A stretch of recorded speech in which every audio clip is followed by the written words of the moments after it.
Subscribe कीजिए कुंडलनी जागरण को और प्रेस कीजिए बेल आइकन को, जिससे कि आपको मिल सके हमारी लेटेस्ट वीडियो सबसे पहले। जब तक तुम घोड़े पे चित्त रखोगे तो पर गाड़ी चलेगी और गाड़ी चलेगी।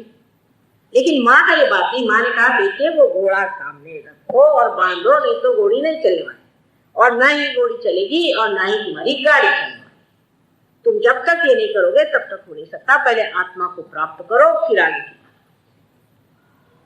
जब आप पार हो जाते हैं तो आप क्या कहते हैं? आ रहा है, जा रहा है, हो रहा है। आप ये नहीं कहते कि मैं आ रहा हूँ, मेरे अंदर से आ रहा है, मैं हूँ, मैं कर रहा हूँ। ऐसे तो कोई नहीं कहता।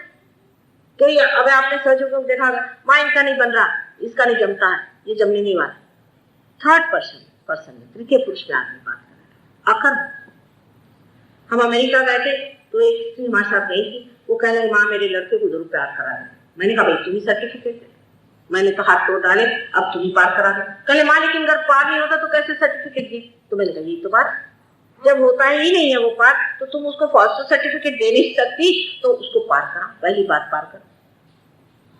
ये तो नहीं कह सकते कि तुमने पार करा दिया, क्योंकि जब हुआ ही नहीं तो पार कैसे? वो तो होता ही नहीं। तो जो तृतीय पुरुष में हम लोग बोलना शुरू करते हैं, अकर्म में मनुष्य हो जाता है। वो ये नहीं सोचता कि मैं करा। कोई विचार ही नहीं आता है कि आप अकर्म में कर, कोई काम कर रहे हैं। कोई लोग कहते हैं माँ आपने हमें ठीक कर दिया, मुझे तो याद भी नहीं रहता। मुझे भैया क्या बीमारी थी बताओ? कल माँ भूल गए, मेरे को अनजाना था, मैं ह्यूस्टन जा रहा था। अच्छा भैया क्या हो गया? तो अब क्या बात है? हो गया ना ठीक? हाँ आप भूल गए क्या? मैंने कहा मैं तो भूल गई, मुझे तो याद है, मैं तुमको ठीक कर।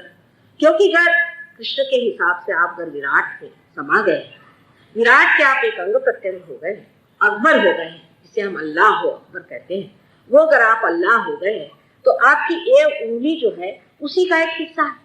अब इस उंगली को अगर आपने थोड़ा सा कुछ रब करके या इसको कुछ किसी तरह से संजो करके ठीक किया, तो क्या आपने अपने ऊपर उपकार किया है कि दूसरों के ऊपर उपकार? दूसरा है कौन? दूसरा कौन है? ये भावना ही टूट जाती है कि कोई दूसरा है, क्योंकि आप उस परमात्मा के अंग और प्रत्यंग। यही विराट का स्वरूप है।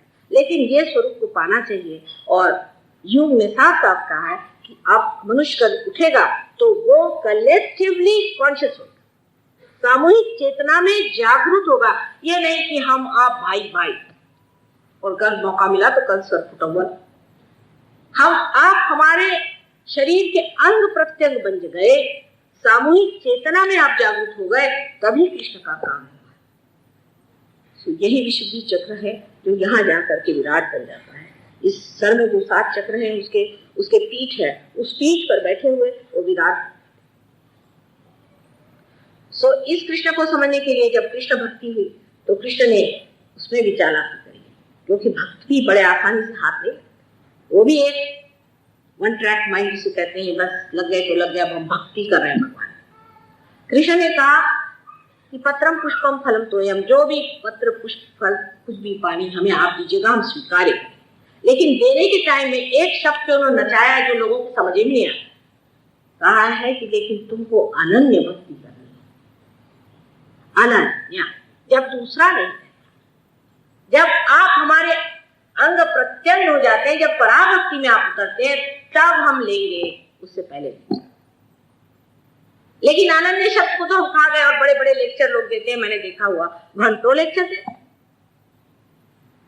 सीधे 3 इसमें आप समझ सकते हैं, उनका कर्मयोग, उनका ज्ञान योग और उनका भक्ति योग। अगर परमात्मा को पाना है तो पहले उसके अंग प्रत्यंग बनना चाहिए, अनन्य होना चाहिए। जब तक आप अनन्य नहीं है, अनन्य भक्ति जो है उसको प्राप्त होना चाहिए। ये कृष्ण ने साफ साफ कह दिया। लेकिन जो पंडित होते हैं और जो वेदाभ्यास करते हैं, वो शायद चश्मे की वजह से वो चीजें देखते ही नहीं जो देखने की। और कृष्ण को समझने के लिए तो एक तीक्ष्ण दृष्टि चाहिए, जो कि बुद्धि की बिल्कुल पराकाष्ठा है। आपको उसके सामने आप ठहर ही नहीं सकते, उनकी बुद्धि के सामने। इतने प्रकाशवान बुद्धिमान वो है, और वो चाहते हैं कि आपको जरा नचाएं जिससे आप ठीक रास्ते पर। अब मैं नाचो बहुत गोपाल। और जब ये आप उससे कहिएगा कि भैया आप बस नचाना बंद कर और मुझे तो बस अपने आत्म साक्षात्कार में उतार ले, तभी वो करते। इसीलिए उनका कि मुझे तू शरणागत, कृष्ण को शरणागत हो जा, तो इस विशुद्धि में बसे हुए श्री कृष्ण जो है, इनको आपको जागृत करना पड़ेगा। जब तक ये जागृत नहीं होंगे आपको विशुद्धि चक्र की तकलीफ रहेगी। अब विशुद्धि चक्र में भी 3 अंग है, राइट, लेफ्ट और बीच में। जब श्री कृष्ण बाल्यावस्था में थे, जब उनका जन्म हुआ, जब उनकी बहन विष्णु माया थी, तब उनका लेफ्ट साइड में यहाँ पर प्रादुर्भाव होता, बाल कृष्ण।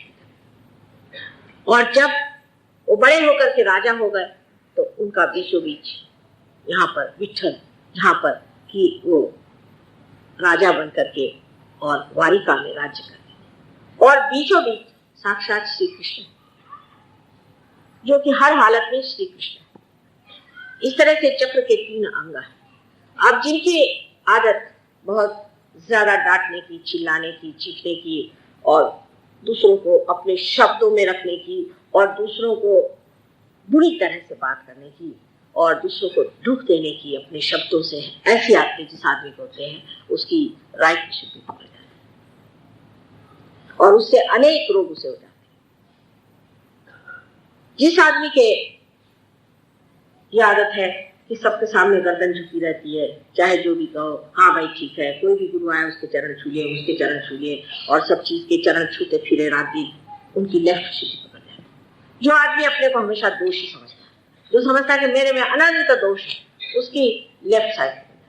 और जो मनुष्य अपने को सोचता है कि मैं तो दुनिया का सबसे,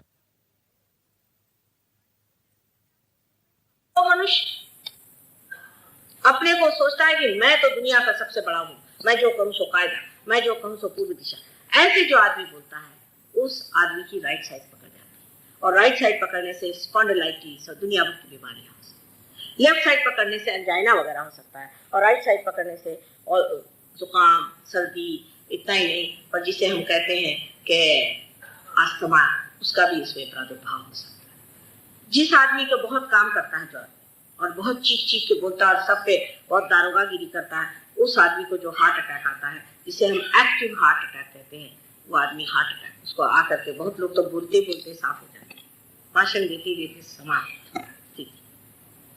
क्योंकि इस कदर अपने को वो शब्दों से दूसरों को दबाते हैं, उनको नीचा करते हैं, उनके लिए ऐसी ऐसी बातें कहते हैं जिससे दूसरा आदमी जो है एकदम अवाक हो जाता है। और जो बहुत ही ज्यादा उद्धट और उन्मत्त, और जिसे कहना चाहिए बिल्कुल पूरी तरह से अरोगेंट आदमी होता है, जिसको किसी की भावना की विचार नहीं रहता और उसे बुरी तरह से डांटते रहता है, ऐसा आदमी किसी भी बीमारी से प्लावित हो सकता है। और उसको दूसरी बीमारी जो हो सकती है वो है पैरालिसिस, हार्ट अटैक, पैरालिसिस। हाथ उसका चकर सकता है, राइट हैंड उसका चकर सकता है। ऐसे आदमी जो कि अपने को बड़े विद्वान समझते हैं, उनकी तो ये हालत हो सकती है कि वो इतने अति विद्वान हो जाते हैं कि आपकी जो बुद्धि है वही आपको चकाने लगती है, वही आपके खिलाफ चलती है। योर इंटेलिजेंस चीज एट अ पॉइंट, और आप अपने को दूसरों को चकाते चकाते आप अपने को चकाने लगते हैं। और आपको आश्चर्य था कि भाई मुझे को मैं चका रहा हूँ, मैं दूसरों को चकाने गया था, मैं मेरे को कैसे चकाने लग गया। और इसमें फिर कोई कोई बीमारियां ऐसी और लोगों को हो जाती है कि जिसमें वो जब चाहे तो वो ठीक भी नहीं हो सकता, क्योंकि जैसे ही वो चाहते हैं उनको फिर वो चकाने वाली बुद्धि उनको फिर से परास्त कर देती है। ये सब बातें सही है, आपको हम इसको दिखा सकते हैं। बहुत लोगों को ऐसे बीमारी में जब हमने मदद करने की कोशिश की तो हठात वो कोई भी काम कर लेते हैं, हठात। लेकिन अगर आप कहें कि आप पैर हटाइए तो नहीं हो सकता, क्योंकि उनकी खुद ही बुद्धि जो है वो परास्त होती है। अब आपने देखा है कि जो बीच में श्री कृष्ण है वो लीला, उनके लिए सब सृष्टि एक लीला है, होली भी एक लीला है। उस वक्त उन्होंने संसार में आकर जितनी भी विधि वगैरह से लोगों को बिल्कुल ग्रासित कर दिया था, उसको अच्छे से तोड़ फोड़ करके ठीक, किसी भी विधि को नहीं। सुदामा को सर पे चढ़ा लिया उन्होंने, जा करके और विदुर के घर साथ खा लिया। उन्होंने हर तरह से जितनी भी विधियां और जितनी भी पारंपरिक गंदगियां थी उन पे ऐसी तलवार उठाई कि सब चीज को तोड़ ताड़ करके नष्ट करके, ये सारी सृष्टि एक लीला है, उनके लिए लीला। और जब सहयोगी पार हो जाते हैं तब उनके लिए भी सारी सृष्टि जो दिखाई देती है वो एक साक्षी है।